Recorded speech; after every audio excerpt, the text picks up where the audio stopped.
Kirib kelayotgan 2026-yilda hali ham kambag'al bo'lib qolishingizga asosiy 3 ta sababni bugun sanab o'taman. Agar pulingiz bo'lsa, bu sabablar sizni kambag'allikka olib borishi mumkin. Umumiy kambag'allik sabablari juda ham ko'p. Buning ichida omadsizlik bor, buning ichida sizning genetikangiz bor, buning ichida sizning ota-onangizni sizni qanaqa tarbiya qilgani bor, buning ichida muhit bor va hokazo va hokazo. Juda ham ko'plab boshqa faktorlar yana bu narsaga ta'sir qiladi. Lekin men nazarimda eng asosiylarini sanab o'taman. Chunki bu dunyo sabab natijaviyotga qurilgan. Ya'ni harakatda barokat va aniqrog'i to'g'ri harakatda barokat bo'ladi. Ya'ni faqatgina harakatni o'zi bilan nimagadir erishsa bo'ladi deb hisoblamayman. Harakatni ham to'g'ri qilish kerak, harakatdan ham o'rganish kerak, harakatdan ham inobatga olishingiz kerak bo'lgan narsalar bor. Men sizga aytib o'tadigan 3 ta asosiy narsam sizni hayotingizni butunlay yo'q qilishi mumkin. Men faqatgina o'sha narsalarni aytib o'tmayman. Faqatgina mana bu narsa seni hayotingni yo'q qiladi, buzadi demayman. Yo'q, men yechimni ham xudo xolasa berib chiqishga harakat qilaman. Birinchi sabab bu yodlab olingan yordamsizlik effekti va bu effekt o'ta katta qo'yilgan maqsadlardan kelib chiqadi. Qoyil qolishingiz mumkin. Ya'ni maqsadni katta qo'yishning nima yomon tomoni bor? Kelinglar bir razbor qilib chiqaylik. Bizning miyamiz doim hamma joyda qarshi reaksiya kutadi. Va qarshi reaksiyaga asoslanib o'rganadi. Misol uchun, yoshligingizda keldingizda qizib turgan pechkani tiydiz. Qo'lingiz og'ridi, kuydi va bu sizni olgan qarshi reaksiyangiz. Qaytib o'sha pechkani tiymaysiz. Qarshi reaksiya yaxshi bo'ladi, qarshi reaksiya yomon bo'ladi va har doim 100% holatda qarshi reaksiya sizni nimagadir o'rgatadi. Demak, pechkani tiyish mumkin emas. Deylik, pul topishni boshladingiz. Tamam. Marketing bilan shug'ullanyapsiz, biznes bilan birinchi daromadingiz kelyapti. Birinchi $5000 oy. Va bu o'sha birinchi $5000 sizga qarshi reaksiya beradi. Siz sizga qarshi qanaqadir feedback bo'ladi. Ya'ni $5000 olasiz. "Wow, 5000 oldim" deysiz, xursand bo'lasiz. Sizni bu narsa motivatsiya beradi sizga bu narsa. Siz yana ham ko'p harakatni boshlaysiz. Keyin 10,000 ishlab topasiz, keyin 20,000, 100,000, 1 million, 10 million deylik. $10 million ishlab topdingiz. Boshida siz 10 millionni maqsad qilib qo'ysangiz va boshida faqatgina 10 millionni olishim kerak degan fikrni o'z oldingizga qo'ysangiz. Misol uchun, pizzeriya ochish jarayonida ham ehtimol orzungiz 1000 ta pizzaxona ochishdir balki, lekin birinchi pizzaxonaga fokus qilib turib, maqsadni shu bitta birinchi pizzaxonani ochishim kerak, bunaqa qilaman deb konkretni rejalashtirmasangiz, bitta maqsad qo'ymasangiz, 1000 ta pizzani maqsad qilib o'tirishdan hech qanaqa foyda bo'lmaydi va bu maqsad sizni sindiradi. Nimaga katta maqsad odamlarni sindiradi ko'pincha? Sababi o'tda qarshi reaksiya juda ham kech keladi. Agar misol uchun siz $10 million pul ishlayman desangiz va hayotingizda $1000 pulni ko'zingiz bilan ko'rmagan bo'lsangiz, 10 milliongacha necha yil qarshi reaksiyasiz, qo'shimcha feedbacksiz harakat qilishingiz kerak. Juda ko'p. Agar siz deylik $500 ishlab yuribsiz, $1000 maqsad qildingiz. Bu narsaga juda ham tez yetib kelasiz, katta ehtimol bilan. O'sha motivatsiyangizni olasiz, "Wow, qila olarkanman" deysiz, o'zingizga bo'lgan ishonchingiz yana ham oshadi, o'zingizga bo'lgan ishonchingiz yana ham mustahkamlanadi va siz 2000, 3000, 4000 qilib dalish ketaverasiz. Ya'ni keyingi maqsadni qo'yib ketaverasiz. Statistikani ko'rdim men, juda ham ajoyib meta-analiz bor ekan. Tadqiqotlar bo'yicha meta-analiz, ya'ni dandalar bo'yicha 70% dan ziyod milliarderlar hech qachon milliarder bo'lishni orzu qilmagan ekan. Xayolini bir chekkasidan ham o'tmagan ekan. Qachondir men milliarder bo'laman ekan, bir narsa qilaman va hokazo. Ular faqatgina proyekt bilan shug'ullanadi. Ya'ni ular hayotda qanaqadir ideya bo'lgan, shu proyekt bilan ular shug'ullangan. Bu yerda ham xuddi shunaqa. Endi yodlab olingan yordamsizlik masalasida nimaga men gapirdim? O'zi o'ta katta maqsadlarni qo'yib yuborish. Ikkita asosiy yana minusi bor. Ama o'sha aytib o'tgan minusimdan tashqari, ya'ni qarshi reaksiya olmaysiz, bu eng asosiy minuslardan biri. Ya'ni yurasiz, hech narsa o'zgarmaydi-da. Tam sabr yetmaydi bu narsaga, tushunyapsizmi? Misol kichikroq narsa qo'ysangiz, uni tezda bajarasiz, keyingisini qo'yaverasiz. Xuddi bilasizlarmi, o'sha o'ta katta maqsad qo'yavergan insonlar men nima deb o'ylayman? 1000 ta zinali tog' borda, oxirgi zina haqida o'ylayveradi. Sen hozir oyog'ing tagidagi zina haqida o'ylashing kerak. O'shandagina o'sha meninchi zinaga yetib olasan. Unaqada yiqilasan yoki qoqalasan yoki zinani nimadir ko'rmay qolasan, nimadir muammo bo'ladi. Ikkita yana asosiy sababi deganim, bittasi bu psixologik shunaqa effekt bor. O'ta katta maqsad qo'yish, bu o'sha maqsadga erishmaslikning sabablaridan biri. Nimaga? Sababi bu bahona. Ya'ni odam o'zi uchun bahona topib oladi, harakat qilmaslik uchun. Miya sizga "Davay $1 milliard orzu qil" deydi. $1 milliard orzu qilib yozib qo'yasiz-da, orzu qilib beraverasiz. Ya'ni o'z fantaziyangiz ichida yashab 1 milliard ishlayman, unaqa uyim bo'ladi, puyim bo'ladi va tabiiyki shu orzungizga teng bo'ladigan hech qanaqa harakat bo'lmaydi, bo'la olmaydi ham jismoniy. Nimaga? Chunki orzu qilaverib, barcha energiyangizni, bor energiyangizni bu narsaga sarflab qo'ygansiz. Yangi yilda nima qilish kerak? Qanaqa maqsad qo'yish kerak? Maqsadni birinchidan 1 yil ichida erisha oladiganingizni qo'yish kerak. Ikkinchi masala, maqsadingizni konkretniy reja qilib qo'yishingiz kerak. $1 milliard men xohlayman kerak emas. Konkretniy po punktim buni qilaman, buni qilaman, buni qilaman, buni qilaman, buni qilaman, buni qilaman, buni qilaman, buni qilaman, buni qilaman. Bum. Va finansiy maqsad bo'ladigan bo'lsa, qanaqadir fantastik maqsadlarni qo'yish kerak emas. 1 yil ichida erishsa bo'ladigan maqsadlarni qo'yish kerak. O'z fantastik maqsadlaringizgacha faqatgina shunaqa qilib yetib borasiz. Shu 10 million, 1 million, yana bilmayman kim qanaqa summani xohlaydi.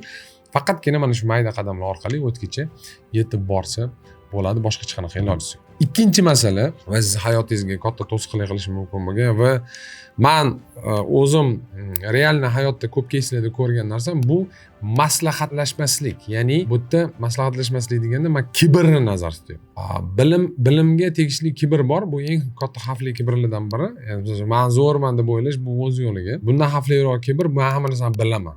O'zim bilaman. O'zim bilaman degan kibr bor. Qarang, o'zim bilaman kibri nimaga yomon, nimaga xavfli? Oshirilgan misolda keltiradigan bo'lsam, yuragingizni operatsiya qilish kerak. Siz bilmaysiz yuragini operatsiya qilishni, lekin bilaman deb o'ylaysiz. O'zingizcha odamni ochib, so'yib yoki kimdir yillar mobaynida noto'g'ri qaror qabul qilib, noto'g'ri yashab kelaveradi, noto'g'ri qaror qabul qilib, noto'g'ri yashab kelaveradi. Oqibatda mana siz dabdala bo'ladi. Hamma narsa taktik bilan dabdala bo'ladi. Ya'ni hech narsa o'xshamaydi. Masala nimada? Eng asosiy men ko'rgan farqim men o'zimni ikkita dunyoyim solishtirsam, oldin yashagan dunyoyim bilan hozir yashagan dunyoyim solishtirsam, bu yerda asosiy masala, birinchi eng asosiy ko'zga ko'rinadigan, ko'zga tashlanadigan farq bu pul. Ya'ni meni oldingi dunyoyim, oldingi tanishlarim, oldingi do'stlarimda pul hozirgi do'stlarimchalik ko'p emasda. Hozirgi bolalar mana Shahzod Bahodirov, Mirshod Shakirov va hokazo meni krugim olgan bo'lsangiz, ko'p tadbirkor, ko'pini bir necha million dollar puli bor, ko'p katta imperiya qurgan, ko'pi qisqa qilib aytganda o'zining sohasida muvaffaqiyatga erishgan inson. Mana shu ikkita krugga juda ko'p ajoyib farqlari bor. Men solishtirishga meni imkoniyatim borligi uchun men sizlarga bu narsani aytaman va bitta eng asosiy farqi, eng bir meni ko'zimga juda kirayotgan farqi, men shuni ko'rib turgan farqim shundan iboratki, boy odamlar, meni tanishlarim faqat maslahatlashib ish qilishadi. Shahzod misol uchun o'zi maktablar bilan shug'ullanadi. Thomson brendini bilasizlar. Lekin nimadir ish qilsa men bilan maslahatlashadi. Men misol uchun maktab ochmaganman. Men maktabda nimadir tushunaman deb bila ayta olmayman.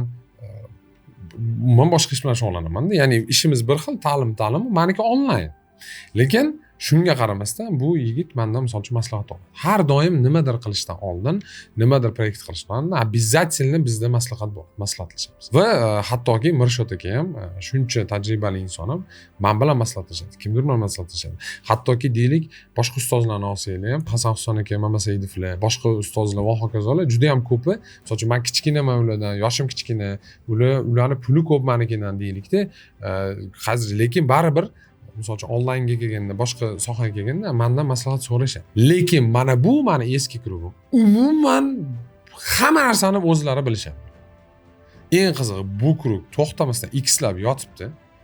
Xlabda yotibdi degani boyligi ko'payapti, narsalari ko'payapti, halovati bor, boshqa narsa va hokazo qisqa qilib aytgan. O'syapti bu tomon faqat pastga tushyapti yoki joyida turibdi. Yillardan beri. Lekin bu bolalar o'zi biladi nima qilishni. Doim mana o'zi biladi. Bir og'iz hech qanaqa maslahat o'zi biladi, o'zi qilib ketaveradi.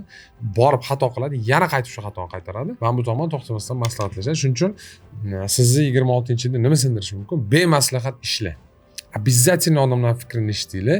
Har baloni fikrini eshitish kerak emas. Qanaqadir o'zingizni fikr bildiruvchi aqlli krugingiz bo'lishi kerak. O'rtani olsangiz bo'ladi. Ya'ni misol uchun hammasi har xil fikr bildirsa ham, primerni o'rtani olsangiz bo'ladi. Taxminiy vaziyat haqida siz bilmagansiz, ko'z bilan qaramagan narsalaringiz kelib chiqishni boshlaydi. Siz tushunishni boshlaysiz. Mana shu nuqtada siz o'sishni boshlaysiz. Yana bir marta bu bitta faktor xolos. Bu krugga kibri yo'q-da. Men shu narsaga qoyil qolaman. Ya'ni bilmayman.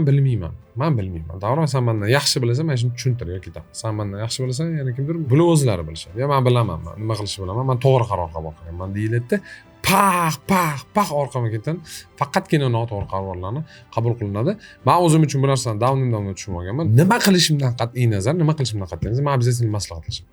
Ayniqsa bu pul, sog'liq, ish va hokazolarga muhim narsalarga tegishli bo'lsa, men maslahatlashaman, men Shahzod bilan maslahatlashaman, men ustozlar bilan Mirshod akalar bilan maslahatlashaman, boshqa akalarim bor maslahatlashadigan va hokazo. Endi bu ikkinchi masala, ya'ni maslahatlashmasdan ish qiladigan bo'lsangiz, maslahatlashmasdan kelgan nuqtangizda turaverasiz. То есть mana qaysi darajada bo'lsangiz, shu darajada примерно turasiz. Ya'ni shu darajagacha o'z bilimingiz bilan yetib kelgan bo'lsangiz, bo'ldi, siz bilim darajasi shu yerda. Odam hamma narsani bila olmaydi. Keyingi va men nazarimda eng asosiy masalalardan biri 2026 da, balki butun hayotingizda ham bo'lsa kerak, bu ma'lumotni tekshirmaslik. Ma'lumot tekshirmaslik sizni tupikka olib borishi aniq. Вот aniq 100% olib borishi. Bu yerda ham такой hayotiy giperbolizirованный, ya'ni oshirilgan misol keltirib beraman. Deylik, meni oldimga keldingiz va aytyapsiz: "Davron aka, menga bosh og'riqdori, boshim og'riyapti. Men olayman, sizga bering." Mana. Bu aslida olganda bosh og'riqdori emas, bu deylik tam ichi qotgan odamlarga ichi ketkazadigan dori. Siz anani olyapsiz, tekshirmadingiz ana dorini, na bir upakovkasini o'qib ko'rmadingiz, prosta oldingizda menga ishonib ichib oldingiz. Nima bo'ladi? Oqibatda sizni shu tam ichingiz ketadi, boshqa bo'ladi, muammo bo'ladi. Xo'p, bosh og'rig'i eng qizig'i muammo yechilmaydi, o'tmaydi.